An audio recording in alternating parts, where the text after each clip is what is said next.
कैसे हैं आप? उम्मीद करता हूं जहां भी होंगे अपनी अपनी फैमिली के साथ प्यार मोहब्बत के साथ रह रहे होंगे। हम भी आपके अपने ही हैं, हमसे भी प्यार मोहब्बत दिखाते जाइएगा।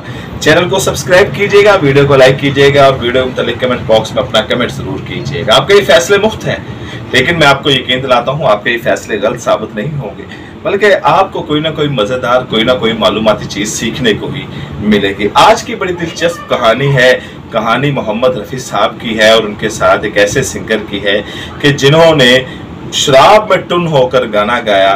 ये क्या कहानी है, ये मैं आज आपको सुनाने जा रहा हूँ।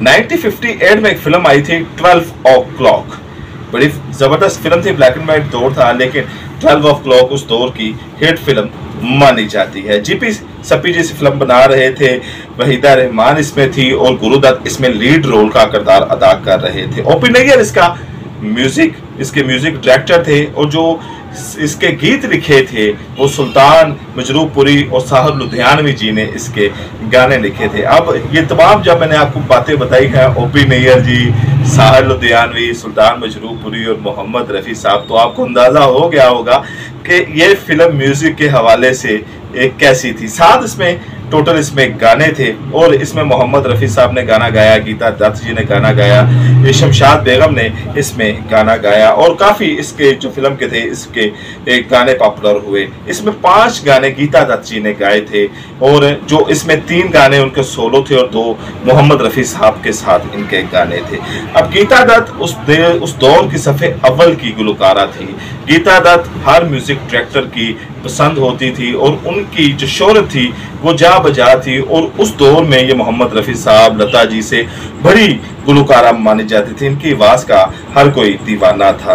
अब ये फिल्म में जो इनके गाने थे, इसमें 3 उनके सोलो और 2 मोहम्मद रफ़ी साहब के साथ इनके गाने थे। इनकी शादी जो हुई थी वो गुरुदत्त के साथ हुई थी। गीता दत्त जी की शादी जो हुई थी वो गुरुदत्त जी के साथ हुई थी। 4 साल बड़े इनके अच्छे गुजरे। 1953 में ये शादी हुई, फिर 4 साल इनके बड़े खुशगवार, एक जिसे आइडियल कपल कहते हैं, उसकी ज़िंदगी गुजारी उन्होंने। 3 इसमें बच्चे भी हुए, लेकिन 1957 में दोनों के दरमियान अनबन होना शुरू हो गई और अलैदगी के ऊपर ये बात ख़त्म हो गई और बच्चे जो थे वो गीता दत्त जी के पास आ गए और गुरुदत्त वहीदा रहमान की तरफ माइल हो गए और वहीदा रहमान के साथ उनकी मोहब्बत की जो कहानी थी वो सामने आना शुरू हो गई और फिर बाद में पता भी चला कि दोनों ने शादी कर ली है। लेकिन ये गुरुदत्त से जो जुदाई का सदमा था ये गीता जी बर्दाश्त नहीं कर पाई थी और उन्होंने शराब पीनी शुरू कर दी थी और शराब भी कसरत के साथ उन्होंने पीनी शुरू कर दी थी कि वो हर वक्त सुबह जब से उठती थी और रात सोने तक उनको इसी हालत में ही देखा जाता था कि लड़खड़ाती हुई कभी कहीं गिरती हैं, कभी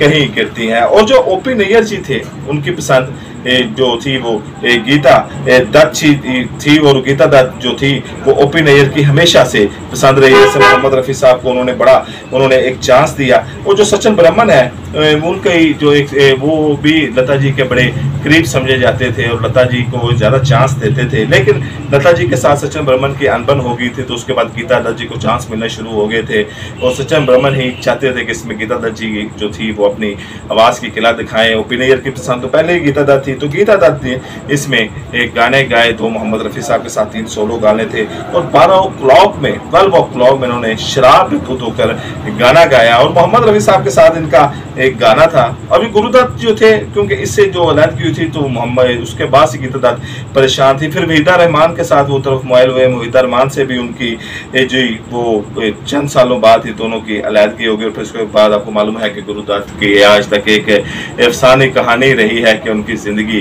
का खात्मा कैसे हुआ। बहरहाल मौजू की तरफ आते हैं तो ये गाना मोहम्मद रफ़ी साहब और गीता दत्त जी के जब इनका रिकॉर्डिंग शुरू होनी थी और फाइनल टेक होने थे, उसके रिहर्सलें हो चुकी थी, तो गीता दत्त शराब में धुत थी, इतने धुत थी कि पाँव पे लड़खड़ा भी नहीं, चल भी नहीं पा रही थी, लड़खड़ा रही थी और होशो आवाज़ में भी नहीं थी, आंखें भी सही तरह नहीं खुल रही थी, जुबान भी साथ नहीं दे रही थी।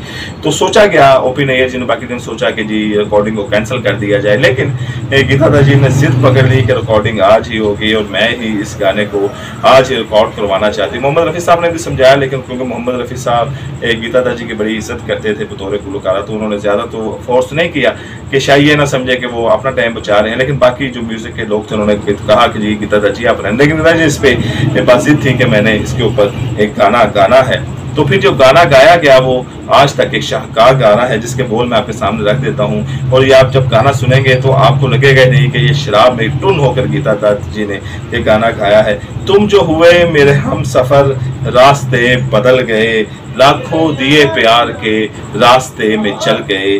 तुम जो हुए मेरे हम सफर, रास्ते बदल गए। गीता दत्त जी का ये गाना और बड़ा जबरदस्त उन्होंने, और बल्कि मोहम्मद रफी साहब को 2 टेक लेनी पड़ी और गीता दत्त जी ने इसमें कोई टेक नहीं ली। रफी साहब 2 टेक ले गए, लेकिन गीता दत्त साहब ने एक ही जो था एक ही बारी में छक्का लगा दिया और एक ही बारी में इस रिहर्सल को पैकअप करवा दिया। 1972 में गीता दत्त जी ने इस दुनिया को छोड़ दिया और शराब की वजह से उनका लीवर खत्म हो चुका था, खराब हो चुका था, जिसके बाद उनकी जो थी वो मौत हो गई। लेकिन गीता दत्त जी के गाने आज भी सदाबहार गाने और एवरग्रीन गाने बॉलीवुड की प्ले लिस्ट में समझे जाते हैं। उम्मीद है कि आपको ये वीडियो पसंद आई होगी। अगली वीडियो में आपसे मिलूंगा किसी मजेदार किस्से के साथ, लेकिन उसके लिए आपको हमारा चैनल सब्सक्राइब करना पड़ेगा, वीडियो को लाइक करना करेगा, कमेंट बॉक्स में अपना कमेंट जरूर देना पड़ेगा।